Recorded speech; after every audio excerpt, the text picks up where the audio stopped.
டேய் மச்சி டேய் ரத்தம்டா வாரையோடா அட மச்சி போடா எனக்கு வேலை இருக்குடா. டேய் ஓமடா மச்சி ஒரு உயிரை காப்பாத்தலாமடா. யாது மேல ஹாஸ்பிட்டல் இருக்காங்களே. ரத்தம் உடனே வேணும். என்ன சொல்றீங்க? போங்க போயிட்டு ரத்தம் வாங்க போங்க. ரத்தம் இல்லாடி அவரை காப்பாத்தலாது. ஐயோ யாராச்சும் ரத்தம் கொடுங்க. அந்த பிள்ளை பாவம், அந்த பிள்ளை உயிருக்கு போறாக்கு இருக்குது. யாராச்சும் ரத்தம் கொடுங்களேன். ஐயோ டாக்டர் என் அம்மா ரத்தம் இல்லைன்னா என்ன ஆகும்ண்டு. ஆடா ஆனா தம்பியா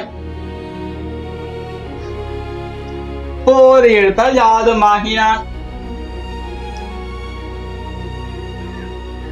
சாலை விதிமுறையினால் ஜாதுமாகினாள். பெண்கள் அவமதிச்சா ஜாதுமாகினாள். குப்பை கூடம் போட்டா ஜாதுமாகினாள். விபத்து, சுற்றுச்சூழல், களவு, பாலியல் உண்மை எல்லாமே செய்துல வர வரைக்கும் நமக்கு சிரிப்பாக வெடிக்காம தான் இருக்கும். அதே இது நம்ம விட்டு வாசலுக்கு வந்துட்டா அதான் வாழ்க்கை. ஜாது மேல் சொல்ற ஒவ்வொரு முறையும் ஒரு நிமிஷம் யோசிங்க. அது உங்களுக்கு ஆயினால்